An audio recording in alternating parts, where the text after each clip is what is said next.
बिस्मिल्लाहिर्रहमानिर्रहीम, अस्सलाम वालेकुम। Welcome back to my YouTube channel. आज हम लोग पास्ट पेपर का सेक्शन नंबर 2 सॉल्व करेंगे। इससे पहले हम लोग पास्ट पेपर 2019 का सेक्शन नंबर 1 सॉल्व कर चुके हैं। आज हम लोग सेक्शन नंबर 2 सॉल्व करेंगे, जिसके क्वेश्चन नंबर 6 के पार्ट ए की स्टेटमेंट है, define the term random experiment, sample space, outcome and event. सबसे पहले आपने रैंडम एक्सपेरिमेंट के बारे में बताना है, जिसकी डेफिनेशन है an random experiment is an experiment where there is uncertainty about the occurrence of an outcome. उसके बाद सैम्पल स्पेस की डेफिनेशन है, उसके बाद आउटकम की, और लास्ट में हमारे पास इवेंट की डेफिनेशन है। आप चाहें तो आप ये वाली डेफिनेशंस भी लिख सकते हैं, और अगर इसके अलावा आपको कोई ईजी डेफिनेशन लगती है तो आप लोग वो डेफिनेशन भी लिख सकते हैं। इसके बाद है हमारे पास क्वेश्चन नंबर 6 के पार्ट बी की स्टेटमेंट, जो कि है 3 distinct integer are chosen at random from the first 20 positive integer, compute the probability that part 1 their sum is even, their product is even. सबसे पहले आपके पास 20 पॉजिटिव इंटीजर्स हैं, जिसमें से उन्होंने 3 डिस्टिंक्ट इंटीजर चूज़ कर लिए। आपने प्रोबेबिलिटी फाइंड आउट करनी है कि आप सम करें तो आपके पास आंसर इवन आए, और आप इनको मल्टीप्लाई करें तो आपके पास आंसर इवन आए। तो चलिए अब हम इसका सोल्यूशन स्टार्ट करते हैं।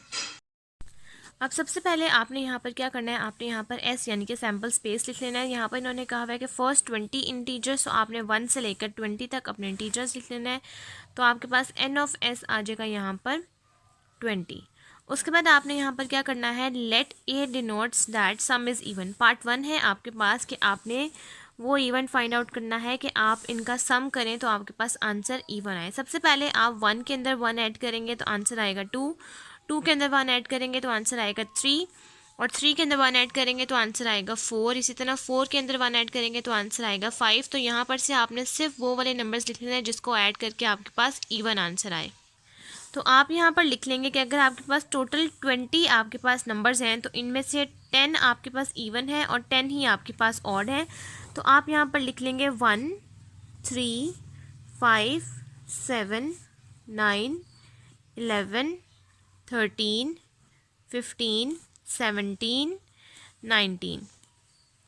1 के अंदर 1 ऐड करेंगे आंसर आएगा 2, 3 के अंदर 1 ऐड करेंगे आंसर आएगा 4, 5 के अंदर 1 ऐड करेंगे आंसर आएगा 6। इस तरह से 19 के अंदर 1 ऐड करेंगे तो आंसर आएगा आपके पास 20।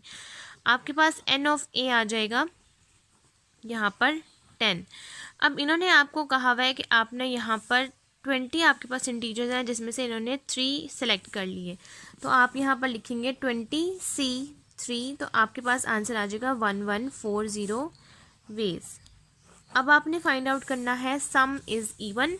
आप उसके लिए क्या करेंगे कि आपके पास अगर 20 में से 10 इवन है तो 10 ही ऑड है। फर्स्ट आ जाएगा 10C3, 10C0 plus 10C2, 10C1 divided by 20C3।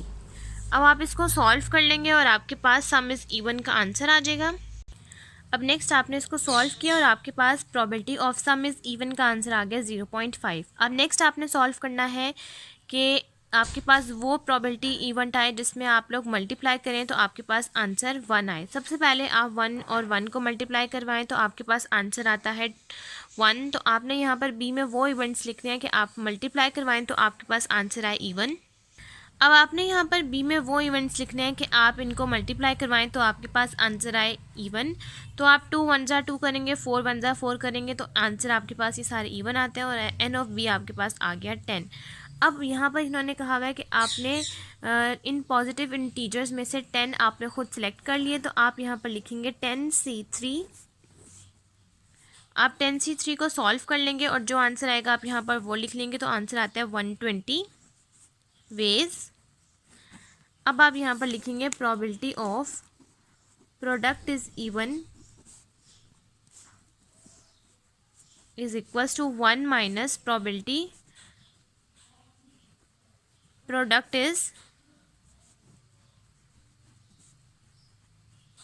Not even. तो अब आप यहाँ पर लिखेंगे probability product is even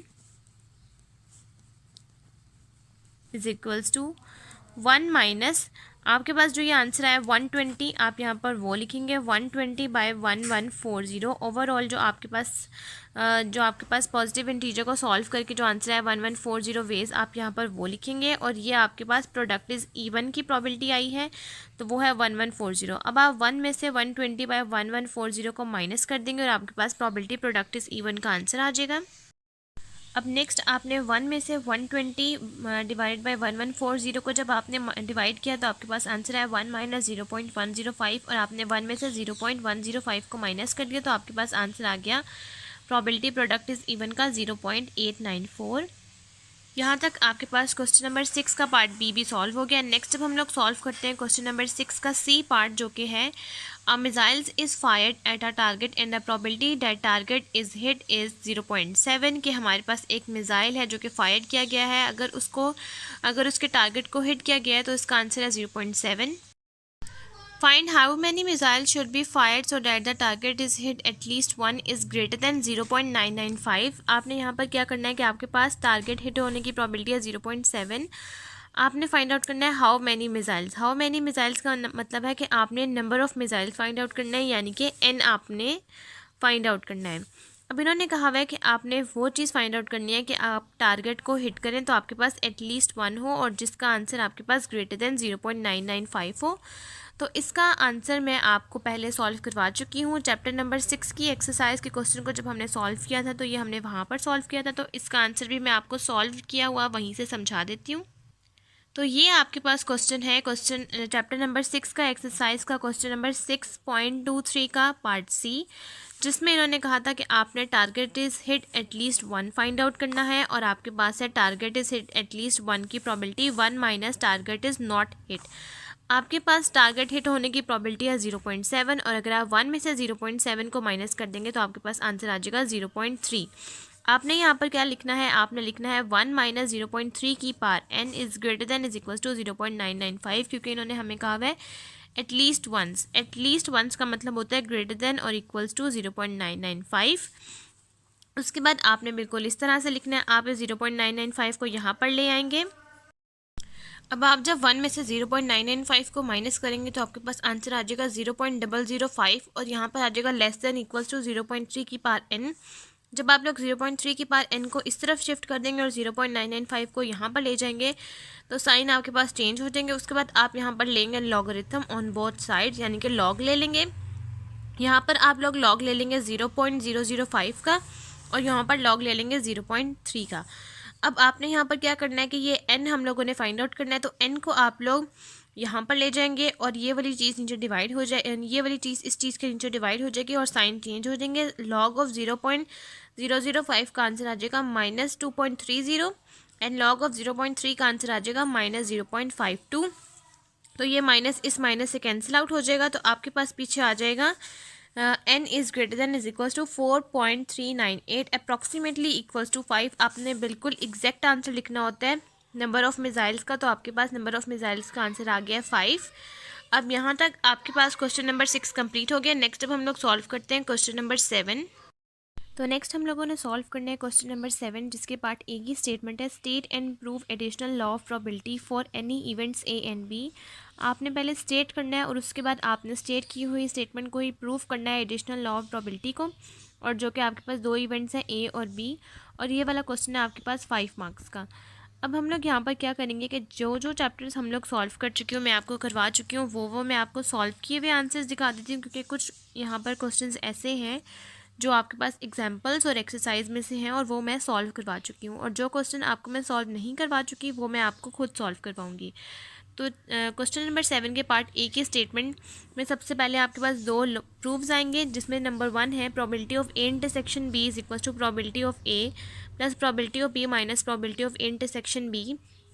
and second proof है probability of A union B union C is equal to probability of A plus probability of B plus probability of C minus probability of intersection B minus probability of intersection C minus probability of B intersection C plus probability of intersection B intersection C. तो चले ये हम लोगों के पास statements हैं और हम लोग स्टेटमेंट नंबर 1 को सॉल्व करते हैं और फिर हम लोग स्टेटमेंट नंबर 2 को प्रूव करेंगे। तो चलिए हम लोग स्टार्ट करते हैं। जो हमारे पास स्टेटमेंट नंबर 1 है, probability of A union B is equal to probability of A plus probability of B minus probability of intersection B, उसका प्रूफ है हमारे पास चैप्टर नंबर 6 की एक्सरसाइज के क्वेश्चन नंबर 6.32 में पार्ट 1 और पार्ट 2 के सोल्यूशन जो हमारे पास हैं, ये दोनों मैं आपको करवा चुकी हूँ। यही सॉल्यूशन इसी का आंसर है। आपने बिल्कुल इस तरीके से, जिस तरीके से मैंने आपको सॉल्व करवाया हुआ है, आप इसी तरीके से इसको सॉल्व करेंगे और ये आपके पास इसका फर्स्ट वाले का प्रूव हो जाएगा। सेकंड पे आपने क्या करना है कि आप लोगों ने सॉल्व करना है probability of A union B union C को। तो जिस तरह से क्वेश्चन नंबर 6.32 का पार्ट 2 सॉल्व हुआ है, बिल्कुल इसी तरीके से आप लोग सॉल्व करेंगे और ये आपके पास क्वेश्चन नंबर 7 का पार्ट ए भी यहाँ तक सॉल्व हो जाएगा। बिल्कुल इसी तरीके से जैसे यहाँ पर मैंने equation number 2, equation number 3, equation number 4, equation number 5 और इक्वेशन नंबर 6 लिखा हुआ है, इन सब इक्वेशंस को आप लोग पुट कर देंगे इक्वेशन नंबर 1 के अंदर और ये आपके पास probability of A union B union C का आपके पास यहाँ तक आंसर आ गया। और अगर आपको इसके, मैं आपको डिस्क्रिप्शन बॉक्स में लिंक भी दे दूँगी कि इसको हम लोगों ने सॉल्व कैसे किया था क्वेश्चन नंबर 6.32 को। यहाँ तक हमारे पास क्वेश्चन नंबर 7 का पार्ट ए का क्वेश्चन सॉल्व हो गया। नेक्स्ट अब हम लोग सॉल्व करते हैं क्वेश्चन नंबर 7 का पार्ट बी का सॉल्यूशन। क्वेश्चन नंबर 7 के पार्ट बी की हमारे पास स्टेटमेंट है, box contain 4 bad and 6 good tubes. एक बॉक्स है जिसके अंदर 4 बैड्स और 6 good tubes and 2 are drawn out together. One of them is tested and found it is good. 2 इन्होंने रैंडमली सिलेक्ट कर ली और इन्होंने ये बताया है कि 2 में से हम लोगों ने एक जो उठाई है, हम लोगों ने उसको टेस्ट किया है और हमें पता चला है कि एक ट्यूब तो लाजमी हमारे पास गुड है। तो हम लोगों ने सेकंड ट्यूब फाइंड आउट करनी है, what is the probability that other one is also good. क्या प्रोबेबिलिटी होगी कि हमारे पास जो दूसरी ट्यूब है वो भी हम लोगों के पास गुड हो। और ये हम लोगों के पास 5 मार्क्स का क्वेश्चन है और ये भी हम लोग सॉल्व कर चुके हैं, तो ये मैं सॉल्व किया हुआ है, आपको वहीं से समझाती हूँ। तो चलिए स्टार्ट करते हैं। चैप्टर नंबर 7 की एक्सरसाइज का क्वेश्चन नंबर 6.34 के पार्ट ए का इसका आंसर है, जिसमें इन्होंने सबसे पहले क्या किया कि इन्होंने ए को डिफ़ाइन कर दिया कि first tube is good and B को डिफ़ाइन किया कि हमें अदर भी गुड ही चाहिए। तो हम लोगों ने यहाँ पर क्या किया कि हमारे पास टोटल बैड ट्यूब्स हैं 4 और गुड हैं 6, टोटल हो गया 10। अब 10 में से इन्होंने कहा है कि आपने 2 ट्यूब्स को रेंडमली सिलेक्ट कर लिया 45 वेज। अब नेक्स्ट इन्होंने कहा हुआ है कि आप लोगों ने इसको सॉल्व करना है और यहाँ पर आपके पास फार्मूला अप्लाई होगा कंडीशनल प्रोबेबिलिटी का, जो कि होता है probability of B intersection A is equal to probability of B given that A is equal to probability of A intersection B is equal divide by probability of A. अगर हम लोगों ने यहाँ पर, हम लोगों के पास जो ए है वो हम लोगों के पास गुड है और इसको हम लोग फाइंड आउट कर चुके हैं कि ये हम लोगों के पास फर्स्ट ट्यूब गुड आई है। हम लोगों ने second tube good find out करनी है और हम लोगों को वो लाजमी गुड चाहिए, तो इसलिए हम लोगों ने ये बी इंटरसेक्शन ए की है और जो चीज़ आपके पास नीचे आती है वो आप लोगों के पास नीचे यहाँ पर डिनोमिनेटर में डिवाइड हो जाती है। तो ये है प्रोबेबिलिटी ऑफ ए। अब इस क्वेश्चन के अकॉर्डिंग, इस फार्मूले के अकॉर्डिंग हमें यहाँ से चाहिए प्रोबेबिलिटी ऑफ ए और प्रोबेबिलिटी ऑफ इंटरसेक्शन बी। तो सबसे पहले हम लोग फाइंड आउट कर लेते हैं प्रोबेबिलिटी ऑफ इंटरसेक्शन बी, जो कि है हम लोगों के पास 6C2। 6C2 मतलब कि हम लोगों के पास 6 गुड ट्यूब्स हैं जिसमें से हम लोगों ने 2 रेंडमली सेलेक्ट कर ली, तो ये हो गया 6C2 इज इक्वल टू 15 और 15 को हम लोग डिवाइड करेंगे 45 के साथ, तो हमारे पास आंसर आ जाएगा 15/45। और नेक्स्ट हमें चाहिए प्रोबेबिलिटी ऑफ ए।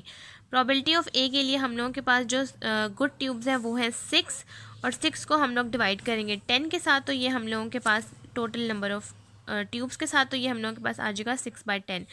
अब हम लोग 15/45 को डिवाइड करेंगे 6/10 के साथ, तो हमारे पास आंसर आ जाएगा probability of B given that A का 0.555। और यहाँ तक हमारे पास क्वेश्चन नंबर 7 का पार्ट बी सॉल्व हो गया। नेक्स्ट अब हम लोग सॉल्व करते हैं क्वेश्चन नंबर 7 का पार्ट सी। क्वेश्चन नंबर 7 के पार्ट सी की स्टेटमेंट है, what is the probability that a randomly selected poker hand contains exactly 3 aces given that it is contain at least 3 aces. आपके पास प्रोबेबिलिटी है कि आप लोगों के पास पोकर हैंड्स यानी कि 52 कार्ड्स जो हम लोगों के पास प्लेइंग कार्ड्स होते हैं वो हैं। आपके पास फर्स्ट है कि आप लोगों के पास एग्जैक्टली 3 एसेस होंगे और गिवन डैट के बाद कंडीशन है एट लीस्ट 2 एसेस। इसका मतलब है 2 या 2 से ज़्यादा आपके पास एसेस होंगे। हम लोगों के पास 52 में से टोटल एसेस के कार्ड, एस का मतलब है कि 1 नंबर वाले कार्ड, वो हम लोगों के पास 4 होते हैं, जैसे कि डायमंड, स्पेड, क्लब और हार्ट के ये कार्ड्स हम लोगों के पास होते हैं टोटल। हम लोगों के पास ये टोटल कार्ड्स होते हैं जिसमें से हम लोगों के पास डायमंड में भी 1 है, हार्ट में भी 1 है, स्पेड में भी 1 है और क्लब में भी 1 है, यानी कि एसेस वाले कार्ड। तो 52 में से अगर आप लोग 4 कार्ड को माइनस कर देंगे तो आपके पास टोटल कार्ड्स नॉर्मल बच जाएंगे 48 कार्ड्स। तो चलें अब हम इसका भी सोल्यूशन स्टार्ट करते हैं। बुक पे हम लोगों के पास चैप्टर नंबर 6 में बुक में एग्जाम्पल नंबर 6.19 है जो कि पेज नंबर 199 पे है। तो इसका आंसर वहाँ से है जिसमें इन्होंने कहा हुआ है कि आपने फर्स्ट में वो इवेंट डिफ़ाइन करना है जिसमें एग्जैक्टली 3 एसेस हैं और बी में आपने वो इवेंट डिफ़ाइन करना है जिसमें एटलीस्ट 2 या 2 से ज़्यादा एसेस के कार्ड्स हैं। अब हम लोगों के पास ये 3 और ये 2 हो गया 5। अब हम लोगों के पास टोटल पोकर हैंड्स यानी कि जिसको हम लोग प्लेइंग कार्ड्स कहते हैं वो है 52, जिसमें से हम लोगों ने 5 सेलेक्ट कर लिए। तो ये हो गया 2 5 9 8 9 6 0। अब प्रॉबिलिटी ऑफ ए क्या है कि हम लोगों के पास एग्जैक्टली 3 एसेस हों। तो एसेस कार्ड हम लोगों के पास होते हैं 4, तो 4C3 हो जाएगा। और पीछे कितने बच गए 52 में से अगर हम लोगों ने 4 निकाल लिए 48, और 5 में से अगर हमने 3 निकाल लिए पीछे कितना आ गया 2। तो इसको हम सॉल्व करेंगे, हमारे पास आंसर आ गया 4 5 1 2। और नेक्स्ट है हम लोगों के पास 2 या 2 से ज़्यादा एसेस हों। तो सबसे पहले हम लोग लिखेंगे टोटल एसेस हम लोगों के पास 4 होते हैं जिसमें से हमने 2 लिया। फिर 52 में से अगर हम लोग 4 ले लिए पीछे कितना बचा 48, और 5 में से अगर हमने 2 ले लिए तो नेक्स्ट आ गया 3। इसी कंडीशंस को यूज़ करते हुए हमने इसको फुलफ़िल करना है कि हम लोगों के पास यहाँ 52 बने और यहाँ हम लोग ऐड करें तो 5 बने। तो 4 और 48 को आप ऐड करें तो ये 52 ही बनता है, और 3 और 2 को ऐड करें तो हर कंडीशन में ये 5 ही आना चाहिए। नेक्स्ट हम लोगों के पास 2 या 2 से ज़्यादा तो है तो यहाँ 2 आ गया। नेक्स्ट ये 3 होगा तो ये 2 हो जाएगा, और नेक्स्ट 4 होगा तो ये 1 हो जाएगा, और 4 और 1 को आप ऐड करें तो ये 5 ही बनता है। इसको आप लोग सॉल्व कर लेंगे तो आपके पास प्रोबेबिलिटी ऑफ बी का आंसर आ जाएगा 108,336। अब हम लोगों ने सॉल्व करना है probability of exactly 3 aces given that at least 2 aces. तो इसमें हम लोगों के पास गिवन डैट की बात आ गई तो इसमें हम लोग कंडीशनल प्रोबेबिलिटी यूज़ करेंगे, और ये हम लोगों के पास 3 एसेस गिवन डैट 2 एसेस हैं तो हम लोग ए को डिवाइड करेंगे बी के साथ। Probability of A given that B is equals to probability of intersection B divide by probability of B. अब आप लोगों ने प्रोबेबिलिटी ऑफ बी का तो ये आपके पास आंसर आ गया। अब आप लोगों ने फाइंड आउट करना है probability of A intersection B. तो ए इंटरसेक्शन बी के लिए आप लोग क्या करेंगे कि आपके पास दोनों में प्रोबेबिलिटी ऑफ ए और प्रोबेबिलिटी ऑफ बी में जो आपके पास कॉमन प्रोबेबिलिटी है आप लोग उसको ले लेंगे कॉमन, यानी कि दोनों में सेम। तो 4C3 और 48C2 कहाँ पर कॉमन है, ये वाला कॉमन है, तो ये दोनों में कॉमन है। तो आप लोग probability of A intersection B में ये लिख देंगे और इसका आंसर है 4512। आप 4512 को डिवाइड करेंगे 2598960 के साथ, और प्रोबेबिलिटी ऑफ बी 108,336 को डिवाइड करेंगे 2598960 के साथ जो कि है सैम्पल स्पेस के साथ। तो आपके पास इस probability of A given that B का आंसर आ जाएगा 0.0416। यहाँ तक आपके पास क्वेश्चन नंबर 7 का पार्ट सी का आंसर भी यहाँ तक कंप्लीट हो गया है। नेक्स्ट अब हम लोगों ने सॉल्व करना है क्वेश्चन नंबर 8 के पार्ट ए की स्टेटमेंट जो कि है define discrete random variable and its probability distribution function and what are its properties. तो इसका भी मैं आपको डेफिनेशन सॉल्व करवा चुकी हूँ, इसको भी मैं आपको दिखाती हूँ। डिस्क्रीट रैंडम सबसे पहले हम लोगों ने डिफाइन करना है डिस्क्रीट रैंडम वेरिएबल। तो when the values of the random variable are countable, के जो वैल्यूज़ जिनको हम रैंडम वेरिएबल्स की काउंटेबल कर सकें, काउंट कर सकें, उसको हम लोग डिस्क्रीट रैंडम वेरिएबल्स कहते हैं। और ये है इसकी example, if 2 dice are rolled the total on the 2 dice will be 2 3 so on to 12, the total on the 2 dice is a discrete random variable। उसके बाद हम लोगों ने डेफिनेशन बतानी है डिस्क्रीट प्रोबेबिलिटी डिस्ट्रीब्यूशन की। A probability distribution is called a discrete probability distribution if it refers to a discrete sample space. तो इसका आंसर सिर्फ आप लोगों ने सैम्पल स्पेस तक लिखना है, ये एक्सप्लेनेशन आप लोगों ने नहीं लिखनी। और उसके बाद आपने डिस्क्रीट प्रोबेबिलिटी डिस्ट्रीब्यूशन की प्रॉपर्टीज़ बतानी है। तो ये प्रॉपर्टीज़ स्टार्ट होनी है फॉलोइंग प्रॉपर्टीज़ से लेकर 1 तक आप यहाँ तक डिफाइन करेंगे। Following properties of discrete probability distribution function F of x I R. F of x is always non negative. F of x हमेशा हमारे पास नॉन नेगेटिव होगा। इट लाइज बिटवीन 0 and 1, ये हमेशा 0 and 1 के दरमियान में लाई करेगा। एंड दस 0 is less than equals to F of X less than equals to 1। The sum of all the probabilities is 1, कि आप लोग सब प्रोबेबिलिटीज़ का सम करेंगे यानी कि ऐड करेंगे तो आपके पास summation F of x I का आंसर हमेशा 1 ही होना चाहिए। यहाँ तक आपके पास क्वेश्चन नंबर 8 का पार्ट ए का आंसर भी यहाँ तक कंप्लीट हो गया। नेक्स्ट अब हम लोग सॉल्व करते हैं क्वेश्चन नंबर 8 का पार्ट बी का सॉल्यूशन। क्वेश्चन नंबर 8 के पार्ट बी की स्टेटमेंट है a man draws 2 balls from a bag containing 3 white and 5 black balls। If he receive ₹70 for every white balls he draws and ₹7 for every black balls, find expectation. और इसका answer है हमारे पास 5 marks का। एक आदमी है जिसके पास 2 बॉल्स, एक बैग में 3 वाइट बॉल्स हैं और 5 ब्लैक बॉल्स हैं, टोटल हो गई 8, जिसमें से 2 उसने रैंडमली सेलेक्ट कर ली। If he receive 70 balls for every white balls, अगर वो हर वाइट बॉल्स के ऊपर 70 रुपीज़ रिसीव कर रहा है और ब्लैक बॉल्स के ऊपर 7 रुपीज़ रिसीव कर रहा है, तो क्या एक्सपेक्टेशन होगी इसकी। तो चले अब हम इसका सोल्यूशन स्टार्ट करते हैं और क्वेश्चन नंबर 8 के पार्ट बी को सॉल्व करते हैं। इसका आंसर हम लोगों के पास शेर मोहम्मद चौधरी की बुक जो है हम लोगों के पास पार्ट 1 की चैप्टर नंबर 7 के पेज नंबर 249 के पार्ट बी का सोल्यूशन है। एग्जाम्पल नंबर 7.11 के पार्ट बी का सोल्यूशन है, जिसमें इन्होंने कहा हुआ है कि आपके पास एक बैग है जिसमें 5 वाइट बॉल्स हैं और 3 ब्लैक बॉल्स हैं, टोटल हो गया 8। इनमें से 2 इन्होंने रैंडमली सेलेक्ट कर ली, तो ये हो गया 28 पेज। अब फर्स्ट इन्होंने कहा हुआ है कि आपके पास आपने वो प्रोबेबिलिटी, इसका इंटरेस्ट है वाइट बॉल्स के अंदर, तो इसने कहा हुआ है कि आप लोगों ने वाइट बॉल्स के अकॉर्डिंग फाइंड आउट करना है। तो हम लोगों के पास वाइट बॉल्स के लिए प्रोबेबिलिटी सबसे पहले हम लोग ले लेंगे 0, 1, 2। आप पहले 2, 1, 0 भी सॉल्व कर सकते हैं और 0, 1, 2 से भी स्टार्ट कर सकते हैं। अगर हम लोगों के पास x = 2 है, क्योंकि हम लोगों ने 2 बॉल सेलेक्ट करनी है, हो सकता है कि वो 2 बॉल्स वाइट हो सकता है कि एक वाइट एक ब्लैक हो, और हो सकता है कि वो दोनों ही ब्लैक हो, उसमें कोई भी वाइट ना हो। तो यहाँ पर हमने क्या करना है कि हम लोग इसको कह देंगे कि जो हम लोगों के पास x = 2 है उसको हम कह देंगे P3, then P2, then P1। और अगर आप लोग पहले 0 सॉल्व करेंगे देन ये हो जाएगा P1। तो हम लोग x = 0 से स्टार्ट ले लेते हैं। अगर हम लोग P1 को सॉल्व करेंगे कि हम लोगों के पास कोई भी वाइट बॉल्स नहीं है, तो हम लोग यहाँ पर लिखेंगे वाइट बॉल्स है 5C0 एंड 3C2, क्योंकि हम लोगों ने 2 बॉल सेलेक्ट करनी है, तो ये हो जाएगा 3C2 डिवाइड बाई AC2। इसको हम लोग सॉल्व करेंगे तो हमारे पास P1 का आंसर आ गया 0.10714। सेकंड हम लोगों ने सॉल्व करनी है कि हो सकता है कि हम लोगों ने जो 2 बॉल सेलेक्ट की हैं उसमें से एक बॉल हम लोगों के पास हो वाइट, तो हम लोग यहाँ पर लिखेंगे 5C1 एंड 3C1, क्योंकि हम लोगों के पास एक एक बॉल है, एक वाइट और एक ब्लैक। तो 5C1 and 3C1 divide by AC2, तो ये हो जाएगा P2 का आंसर हमारे पास 0.5357। और नेक्स्ट है Px = 2, इसका मतलब है कि हम लोगों के पास वो दोनों ही बॉल्स वाइट हैं, तो ये हो जाएगा 5C2 and 3C0 divide by 8C2, तो हम लोगों के पास P3 का आंसर आ गया 0.357।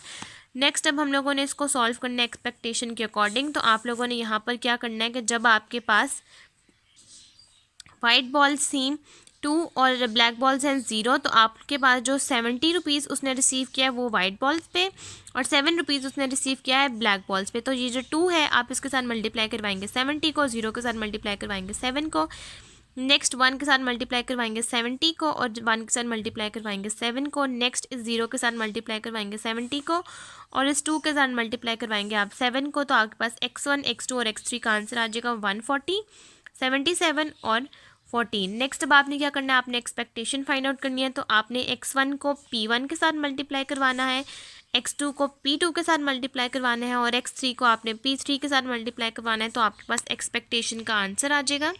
तो यहाँ से आपके पास एक्सपेक्टेशन यानी कि एक्सपेक्टेड वैल्यू ऑफ x का आंसर आ जाएगा x1 P1, x2 P2 plus x3 P3। 140 को मल्टीप्लाई करवाना है 0.10714 के साथ, 77 को 0.5357 के साथ और 14 को 0.357 के साथ। तो आपके पास एक्सपेक्टेड वैल्यू ऑफ x का आंसर आ जाएगा 61.2465। और यहाँ तक क्वेश्चन नंबर 8 के पार्ट बी का भी सॉल्यूशन यहाँ तक कंप्लीट हो गया। नेक्स्ट अब हम लोग सॉल्व करते हैं क्वेश्चन नंबर 8 का पार्ट सी का सॉल्यूशन। क्वेश्चन नंबर 8 के पार्ट सी की हमारे पास स्टेटमेंट है, if x and y are 2 independent random variable such that g of x is equals to 1/3 for x is equals to 1 to 3 and h of y is equals to 1/2 for y is equals to 0 1. If z is equals to 2x minus y, then verify that expected value of x is equals to 2, expected value of x minus expected value of y। और ये वाला हम लोगों के पास question है 6 marks का। तो चले इसका भी सोल्यूशन हम लोग सॉल्व करते हैं। और अगर आप लोग शेर मोहम्मद चौधरी की पार्ट 1 की बुक से सॉल्व करेंगे तो इसका answer example number 7.19 page number 259 पे है। इसको हम लोग सॉल्व करेंगे। हमारे पास x है 1/3 और x की वैल्यूज़ हैं 1 2 3 और h ऑफ y है 1/2 और y की वैल्यूज़ हैं 0 1। हमने एक्सपेक्टेड वैल्यू ऑफ x और expected value of y find out करना है।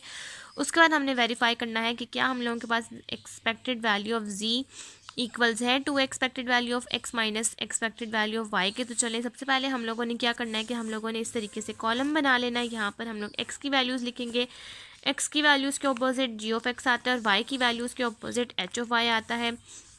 हम यहाँ पर लिखेंगे 0 1 वाई की वैल्यूज़ और यहाँ पर लिखेंगे 1 2 3। आपने 1/3 और 1/2 को मल्टीप्लाई करवाना है बिल्कुल इस तरह से, तो आपके पास आंसर आ जाएगा 1/6। तो आपके पास सारी वैल्यूज़ को आपने लिख देना है 1/6 और इन सब वैल्यूज़ को टोटल करना है। आपके पास आंसर आएगा 1/2 1/2 और 1/3 1/3 1/3, जैसा कि इन्होंने हमें कहा हुआ है। और इसका इक्वल हम लोगों के पास आंसर इक्वल आ गया है जो कि है 1। उसके बाद हम लोगों ने सबसे पहले फाइंड आउट करना है एक्सपेक्टेड वैल्यू ऑफ एक्स। तो हम यहाँ पर expected value of x discrete का ये हम लोगों के पास क्वेश्चन है, तो इसको हम लोग डिस्क्रीट की फॉर्म में लिखेंगे। हम यहाँ पर लिखेंगे expected value of X is equal to summation I is equal to 1 to n summation X I G of X. X I का मतलब है कि आपने एक्स की हर वैल्यूज़ को जी ऑफ एक्स आई की हर वैल्यूज़ के साथ मल्टीप्लाई करवाना है। तो आपने 1 को 1/3 के साथ मल्टीप्लाई करवाना है, 2 को 1/3 के साथ, 2 को 1/3 के साथ। तो आपके पास एक्सपेक्टेड वैल्यू ऑफ एक्स का आंसर आ जाएगा 1.986 अप्रॉक्सीमेटली इक्वल्स टू 2। नेक्स्ट आपने वाई की हर वैल्यूज़ को एच ऑफ वाई की हर वैल्यूज़ के साथ मल्टीप्लाई करवाना है। 0 × 1/2 यानी कि 0.5 and 1 × 0.5 that is equals to expected value of Y is equals to 0.5। Next अब आपने क्या करना है कि z है 2x - y। अब आप इसी के ऊपर एक्सपेक्टेशन अप्लाई कर देंगे तो ये हो जाएगा expected value of z is equal to 2 expected value of x minus expected value of y। अब आपने यहाँ पर क्या करना है कि एक्सपेक्टेड वैल्यू ऑफ x का आपके पास जो आंसर है 2, आप 2 को मल्टीप्लाई करवाएंगे 2 के साथ, तो ये हो जाएगा 4 और एक्सपेक्टेड वैल्यू ऑफ y का आंसर है 0.5। 4 में से जब आप 0.5 को माइनस कर देंगे तो आपके पास एक्सपेक्टेड वैल्यू ऑफ z का आंसर आ जाएगा 3.5। यहाँ तक आपके पास क्वेश्चन नंबर 8 के पार्ट सी का सॉल्यूशन भी यहाँ तक कंप्लीट हो गया और हमारी आज की वीडियो भी सेक्शन नंबर पास्ट पेपर के सेक्शन नंबर 2 की भी यहीं तक कंप्लीट होती है। नेक्स्ट वाले क्वेश्चंस को हम लोग नेक्स्ट वीडियो में सॉल्व करेंगे। अगर आपको मेरी आज की वीडियो अच्छी लगे तो मेरी वीडियो को लाइक करें, शेयर करें, मेरे चैनल को सब्सक्राइब करें और साथ में बने बेल आइकन को भी प्रेस करें ताकि आपको मेरी आने वाली वीडियोज़ की नोटिफिकेशन सबसे पहले मिलती रहें। आज की वीडियो के लिए थैंक यू। अल्लाह हाफिज़।